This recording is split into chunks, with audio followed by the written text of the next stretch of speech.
হ্যাঁ, আয়নিক বিভব উপর থেকে নিচে আসলে কি হবে, হ্রাস পাবে এবং ডান থেকে বামে গেলে বৃদ্ধি পাবে, সঠিক।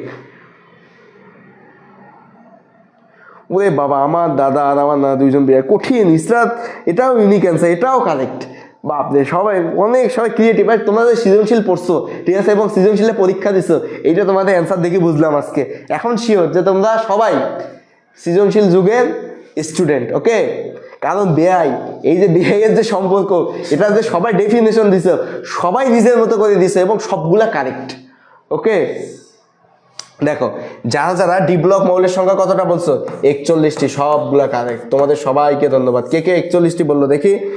41টি বলছে ঋষিতা রয়, লাকি আক্তার, আমির হামজা, তাহমিনা, মায়া কাজল, সাথী দাস, ইসরাত, মেহেতি রিক, নুসরাত জাহান। হ্যাঁ, সবাই সঠিক অ্যান্সার দিয়েছে, সবাইকে অনেক অনেক ধন্যবাদ, ওকে। ডি ব্লক মৌলের সংখ্যা 41টি।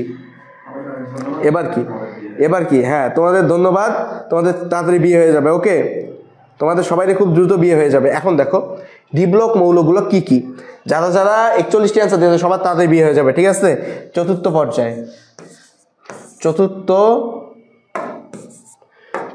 পর্যায়ের সবাই একটু পর্যায় সারণীটা যাদের যাদের বই আছে বের করো। দেখো, স্ক্যান্ডিয়াম 21 নাম্বার মৌল থেকে জিঙ্ক 30 নাম্বার মৌল, এবং কি পঞ্চম পর্যায়ের কি ইনিডিয়াম থেকে ক্যাডমিয়াম পর্যন্ত। এই মৌলগুলো কি, এগুলো হচ্ছে ডি ব্লকের মৌল। এখন সবাই বলো তো, ডি ব্লকের মৌলের একটা বিশেষ নাম আছে, এদেরকে কোন ধাতু বলা হয়? সবাই একটু কমেন্টসে জানাও, ডি ব্লক মৌলকে কোন ধাতু বলা হয়?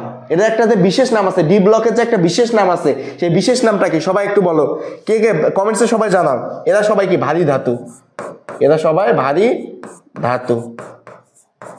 এদের শেষ কক্ষপথে ইলেকট্রন বিন্যাস এমন হয় n-1 ইন্টু ডি 1 থেকে 10 আর ns 1 থেকে 2, ওকে। এইটা কি এদের শেষ কক্ষপথের ইলেকট্রন বিন্যাস। আর সবাই বলো, এই ডি ব্লক মৌলের একটা বিশেষ নাম আছে, এই বিশেষ নামটা কি? কে কে বলতে পারো দেখি? ডি ব্লক মৌলের বিশেষ নামটা কি?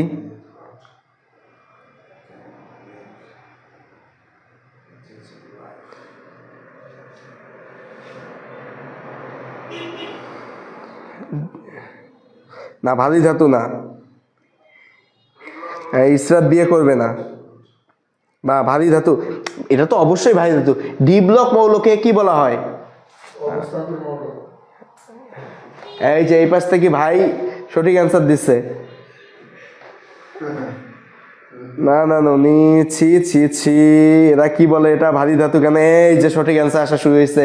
ঋষিতা রয়, জয়নাল আবেদিন জয়, তোমাদেরকে ধন্যবাদ, তোমরা সঠিক অ্যান্সার দিছো। ডি ব্লক মৌলকে কি বলা হয়? অবস্থান্তর ধাতু। কি বলা হয়? অবস্থান্তর ধাতু, ওকে।